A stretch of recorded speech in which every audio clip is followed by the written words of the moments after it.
What is up, y'all? It's your girl, brand new, and honey, I am back in the building. This time, honey, I'm back with old nasty recap, honey, of Real Housewives of Potomac.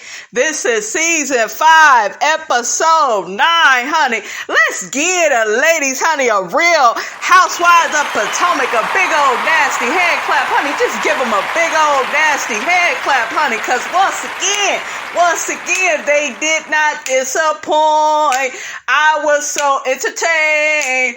Woo, child, honey, Gizelle's father, that motherfucker is shady as hell. But, honey, we gonna get to it, honey, okay?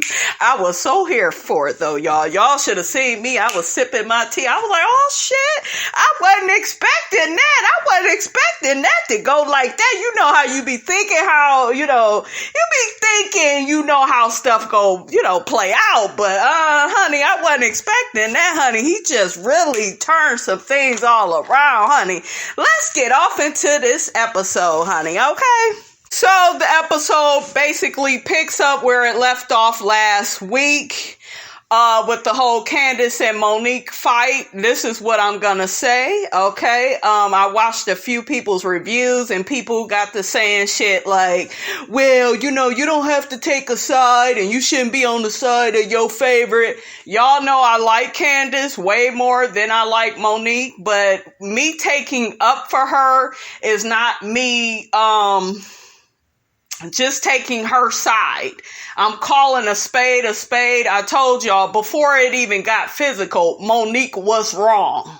Monique is the blame for all of this shit. I don't care what nobody say, because a lot of people I saw in their review, they kept going back and forth. Well, Candace did this, and Candace did say drag her and Candace. Yes, Candace said what she said, but that it did not give Monique license to put her hands on Candace. She still was talking a lot of mad shit after the fight. I was like, girl, you don't look like you sorry for nothing you did. Okay, as a grown woman, you would think you would have some remorse or be like, well, damn, I lost control. Even with Portia and Kenya, Portia felt bad after she dragged that bitch across the stage. Okay, even Portia was like, I embarrassed myself. I made a fool out of myself. I can deal with that. That's why I fuck with Portia. I like her. Monique, you ain't shit. Okay, well, y'all better not have her around me no more. And like you the big bad wolf. Somebody should come whoop your ass, okay? How you doing? I don't see how anybody could take Monique's side after you saw all the details of the fight. You saw before the fight, you saw during the fight, Monique was the aggressor, steadily pulling all on Candace's hair. Everybody, production, the ladies, Monique, let go of her hair, let her go. Like, come on. You are the aggressor. You're the one that's mad, bitch. And Candace, she was never your friend. For a bitch to just turn on you, because it's funny, I'm looking at it, you guys, and it just dawns on me that these two were actually friends at one point, but the way Monique was fighting Candace, like she was some bitch off the street, like they ain't never had no friendship. And Monique, I don't feel bad for what the fuck you going through right now with your husband, and I don't feel bad no more for that bitch, you guys. Karma is a big bitch, and you need to get served, because guess what? You had no remorse. None at all. Candace was yelling out, get that hood rat bitch out of here.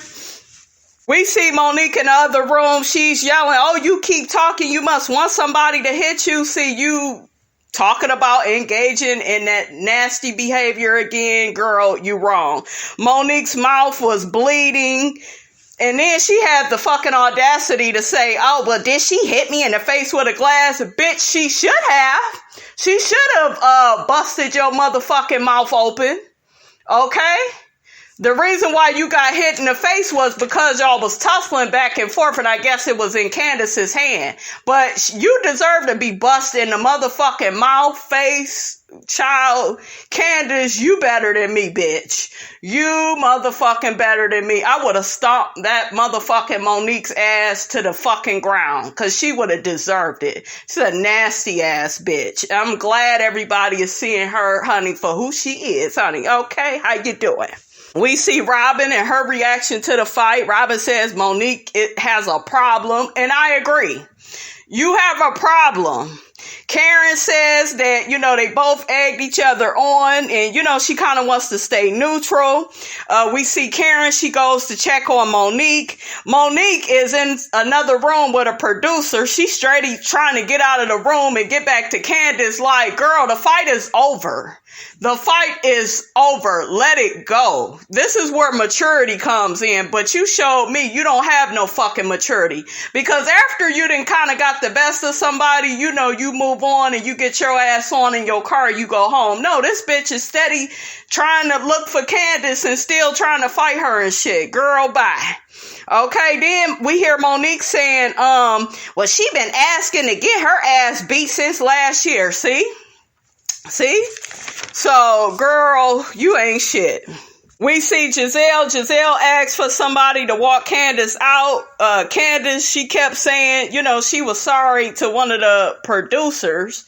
I'm like, girl, I wouldn't be apologizing to them, We then see the producers. They urge Candace to go home for her safety because Candace is all confused. Like, why do I have to leave? I'm not acting like this hood rat ass bitch. You know what I'm saying? And I agree. They should have got Monique's ass out of there first because she is the biggest problem ever. Yes, Candace was in that fight with her, but if you really watch that fight, Monique is the one that was the angriest. She was upset. She was like possessed by a devil, honey. Okay, there was something wrong with Miss Monique. So as we see Candace about to, take off in her car, she finally gets in the car. We see Monique is running to where Candace is. And this is what I'm saying. You keep running up.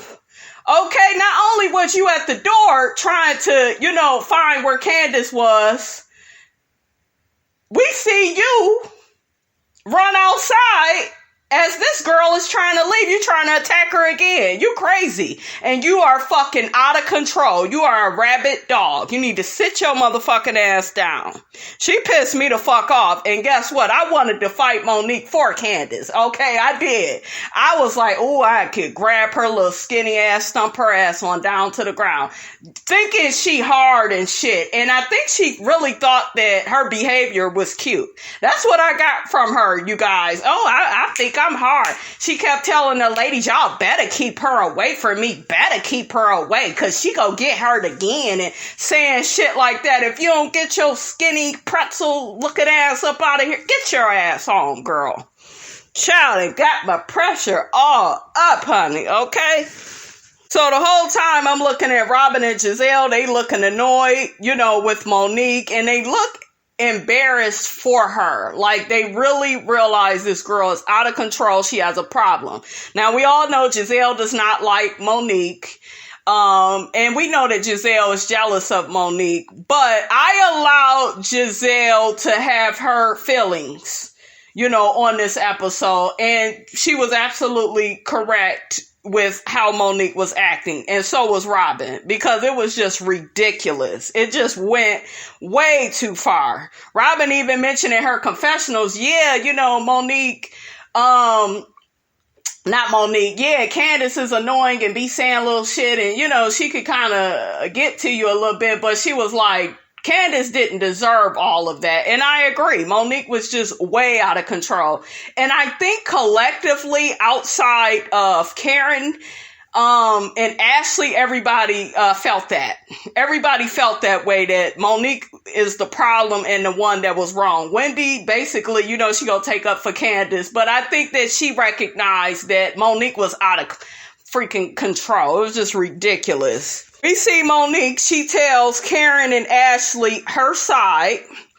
I'm like, girl, you need to stop lying. You go try and make yourself look innocent. Ashley wasn't even there. And then this bitch says, well, okay, I guess you had to do what you had to do because Candace must have egged you on. I'm like, bitch, shut your ass up, Ashley. You was in the fucking bathroom when you came out. That's when they was pulling the women away. So you wasn't there for shit. Don't be believing your lying ass, out of control ass friend. Okay? We see Candace, she calls her husband, crying to him, telling him what happened, with her and Monique. Ashley tells Gizelle and Robyn that Monique told her that Candace busted her in the mouth with a glass, which is a goddamn lie. Okay, Gizelle hurried up and said, no ma'am, that's not true. She said that glass ended up in her face because of the tussle. Candace was not, throwing no drinks or nothing at her. So for those of y'all that got that as a theory, because that was going around for like this whole year and last year and shit. Oh, well, Candace must have threw a drink. We already saw the footage, baby. Okay, open your eyes, baby. You see who the aggressor is, okay? I don't care if she is y'all fave or not. Don't y'all clap y'all hands for that bullshit that old pretzel stick built ass Monique pulled, honey. I'm not here for it. Monique calls her husband, telling him that she bashed Candace in the head and, with her fists and was pulling her hair. Now, the whole time she's talking to him, you guys, it sounds like she's bragging. Like I said, no accountability, didn't feel any remorse. The bitch was asking for it, so I had to do what I had to do. Very childish. And guess what? Now that I've seen your behavior in this situation, I could believe you probably fucked around on your husband. I could really believe that now, because you don't give a damn about nobody but you. Okay?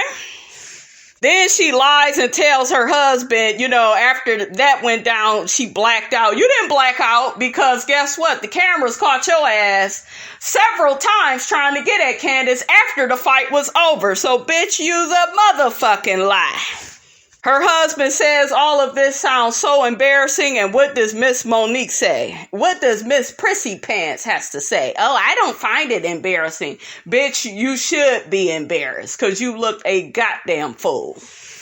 Next, we see Wendy struggling with the aftermath of the fight and, just saying that as black women, that's not how we should get down. And that's why a lot of us can't, hold any office or anything because of those ghetto antics, honey. And I agree. I thought it was so cute. She's sitting up talking to her daughter, Cam, the baby just looking at her like, Heifer, what you talking about? What you talking about, girl? And then it looked like she was trying to rehearse some political stuff for her job. Next, we see Gizelle. She says that the fight between Monique and Candace was deplorable.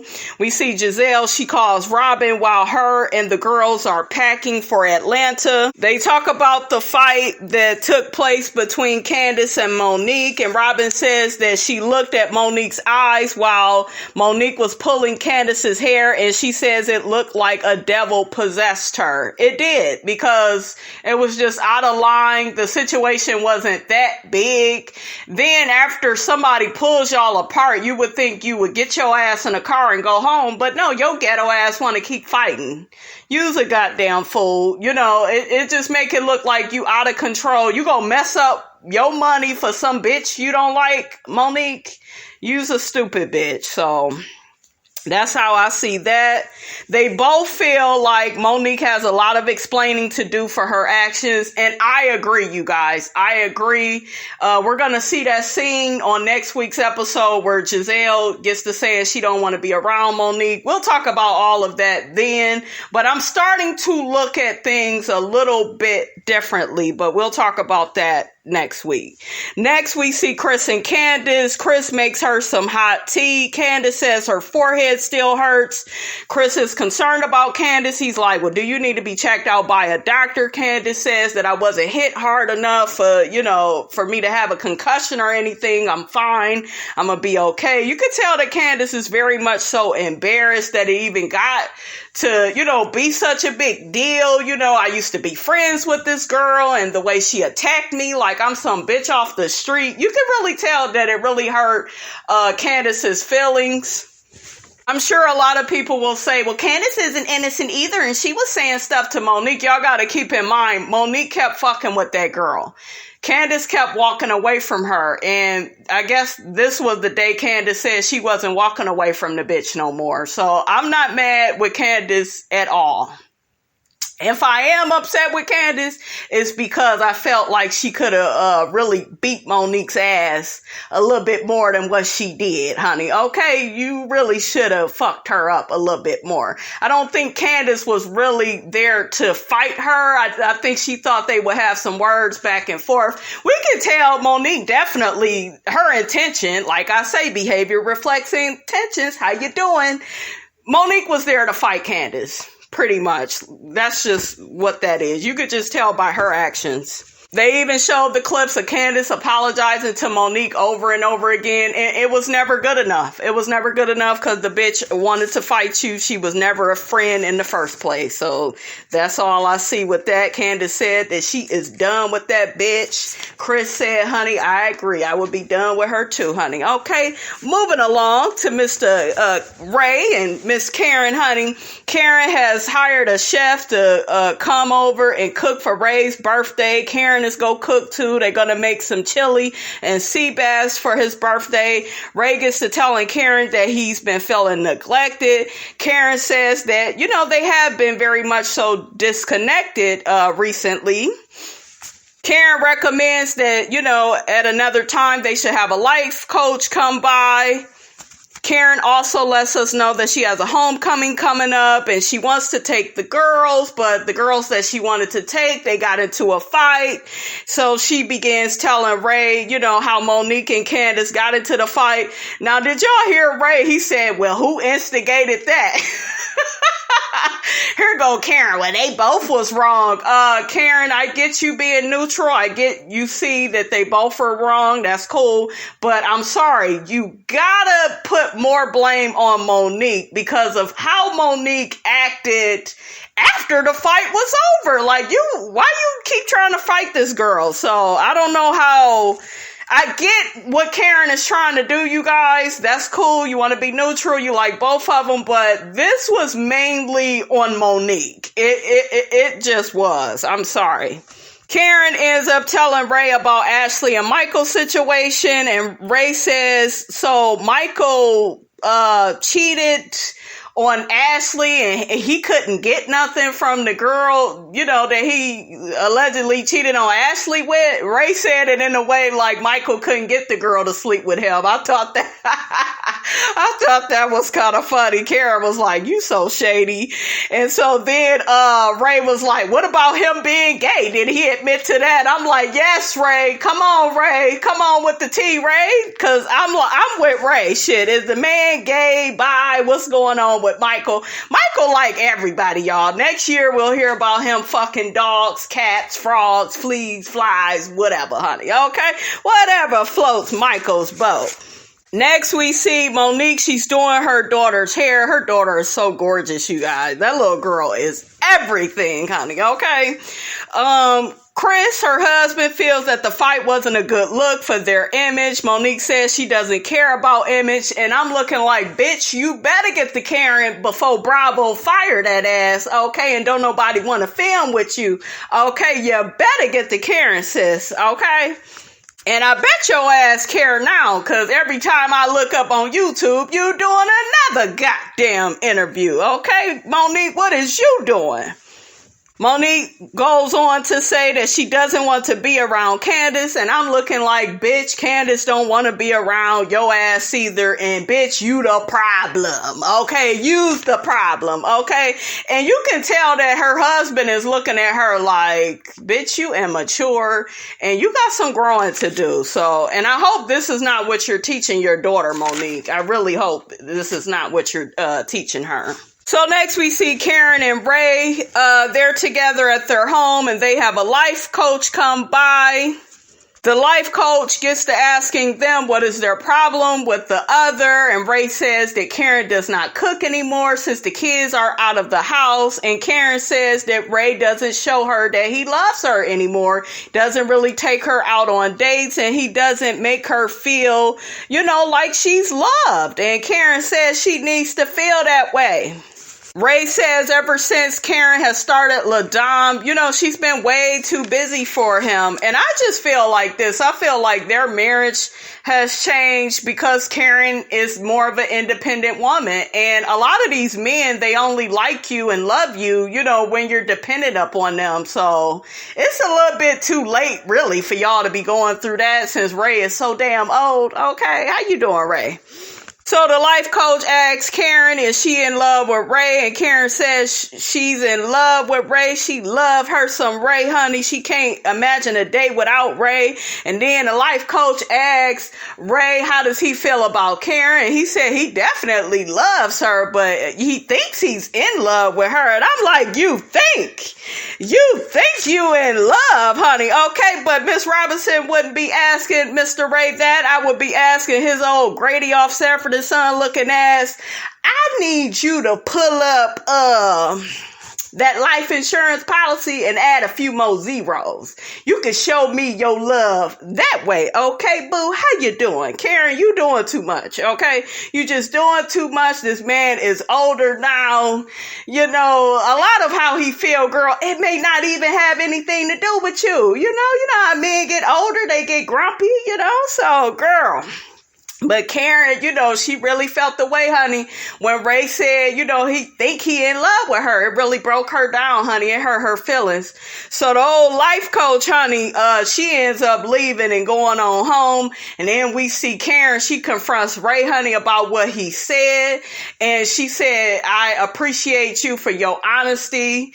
But she was like, that doesn't mean that I'm going to like what you have to say. And I didn't like what you said, So you could tell Karen's feelings was hurt. She walked away. Ray was still looking like, what's for dinner? He just looked like he ain't really care. So Karen gets to telling production, I need to take my mic off. She's crying. She's in her feelings, honey. Next, we got that damn Ashley and Michael. I'm so sick of looking at these motherfuckers on my screen, you guys. I'm so sick of they fake ass, punk ass relationship. I'm just over both of them. But anyway, since they are a part of the cast, I have to talk about them. We see Michael and Ashley at their home discussing, their relationship, honey, or lack thereof. And then, we see Ashley, she gets to asking Michael, when did you start to feel something is, different in our relationship? Michael gets to saying that, intimacy between the two of them has not been the same since she's, had the baby, and he's been feeling neglected for a while. And I'm like, bullshit. Okay, Michael, you fuck up every season. Every season is something up with you. You touching the cameraman's ass. You digging in your own ass. I mean, next year it's gonna be another scandal. It'll be another scandal of something of Michael doing something inappropriate and something he ain't got no damn business doing. So we kind of used to you, old Mike. We see how you doing. We see this little clip where Ashley was talking to the girls. You remember when they was all up in her business about, what happened with her and Michael. And, she was saying that, she's 60% in her marriage and then 40% out because of what Michael was doing. And a lot of the viewing audience says that Ashley doesn't care. I disagree. I think Ashley does care. I think Ashley is trying to act like she's cool with things. I think Ashley is embarrassed. I think that, they have an open marriage and, she may be cool with that, but it looked like she's like embarrassed that he keeps doing things. I can tell. I don't know what everybody else looking at, but I can tell the bitch is getting embarrassed. And Ashley, you just need to leave Michael, honey. It's just not gonna work. Okay. You still have your youth. Okay. I'm sure somebody will want your ass. I don't know who, but that's not for me to judge, honey.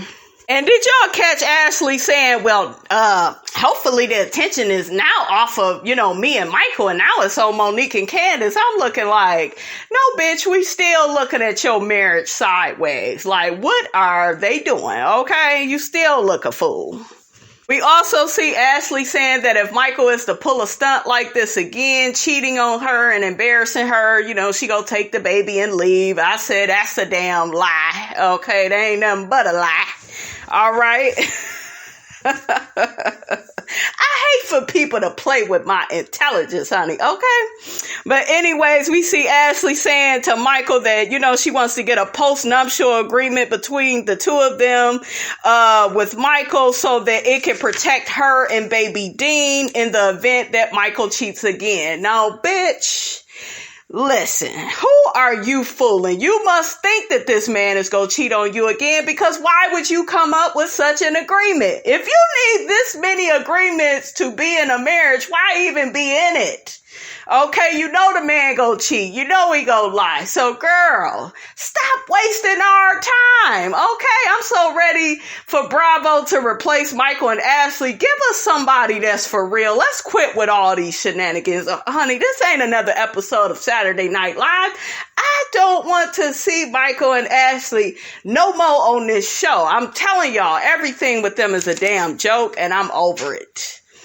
So we see Gizelle and the girls. They arrive in Atlanta. They are at a hotel because Gizelle says that, she doesn't want to make the girls uncomfortable by staying at Jamal's house. And I'm looking like, that's a damn shame. They wouldn't even feel comfortable staying with their own daddy, but they know what their daddy done did, okay? So I don't blame the girls. Next, we see Gizelle. She meets up with her dad and, she has some type of dessert with him and her daughters. And then she ends up telling her dad that her and Jamal are back together.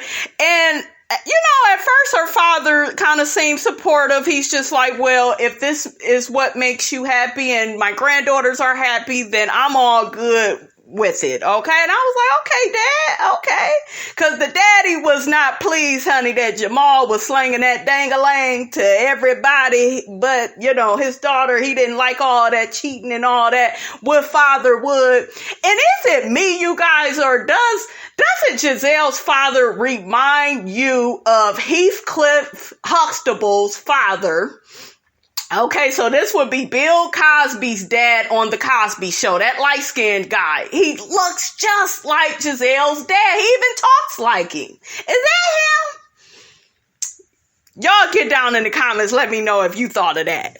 So, honey, it is opening day for the girls and their new restaurant, Arizona's, honey. Everything is, looking nice and looking good. We see Gizelle. She kind of makes a little speech out to the people, thanking everybody for coming to the opening. And, their daughters are the bosses. And the girls get on the mic, say a few things. Jamal says a few things. He said, you go see my girls bussing tables, taking orders, honey, serving food, they gonna be running this joint. We also see Jamal and Giselle's dad. They greet each other, honey. It looked like the dad, I don't know. I was reading his face. It looked like, he's supporting Gizelle, but he kind of giving, Jamal that side eye, honey. And I don't blame you, daddy, because your daughter is a damn fool. So next we see, the girls, learning, the ins and outs of the restaurant. They training to work on the registers. They, being waitresses, they did a whole tour of the restaurant trying to figure out where everything is at and how everything works. So then we end up seeing Gizelle, Jamal, her dad, and the girls. They end up taking a break and, having some dinner at the restaurant. And Gizelle tells the girls that, y'all done finished y'all food now, okay? Y'all need to, get your ass back to work, okay? Well, she didn't say it like that, but y'all get where I'm coming from. So now, honey, it's just Gizelle, her father, and Jamal. They are at the table, honey. And, ooh, child, the tension. You can cut the tension, honey, with a knife. Gizelle tells Jamal that her dad supports them getting back together. And I'm like, honey, that's what you think. Woo! Jamal says thanks to Giselle's dad for, his support of, their new and improved relationship.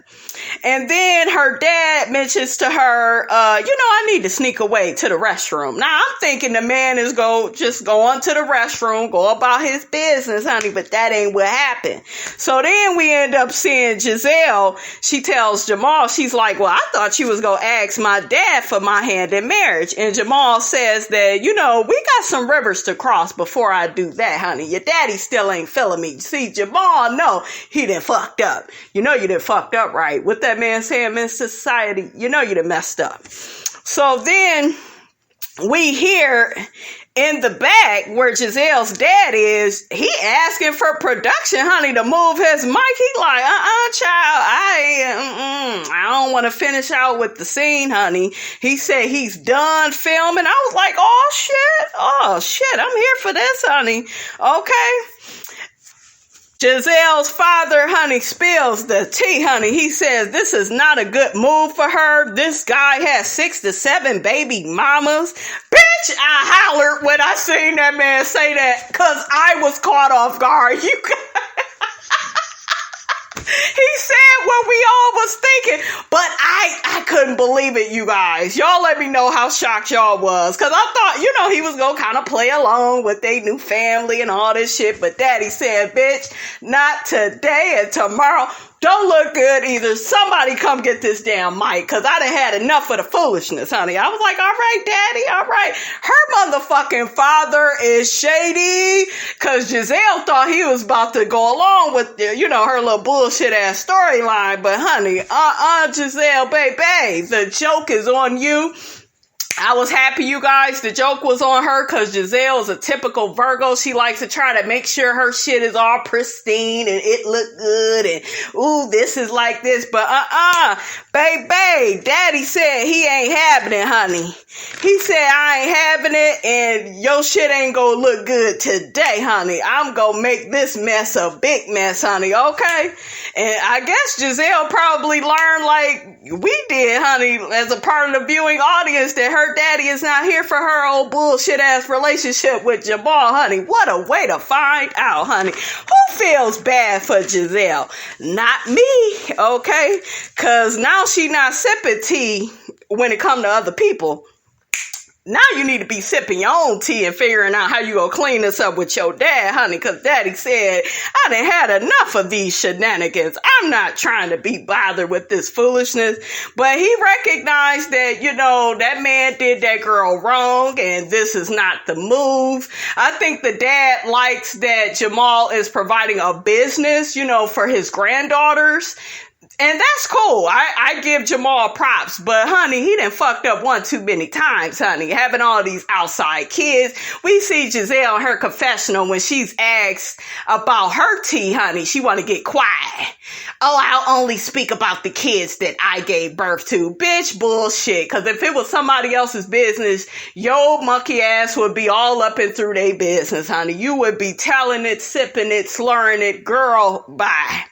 Y'all get down in my comments, honey. I was not expecting that change of events. Normally, y'all know Miss Robinson is like a psychic. I see things, but honey, I didn't see that, okay? Don't forget, you guys, to like, comment, and subscribe.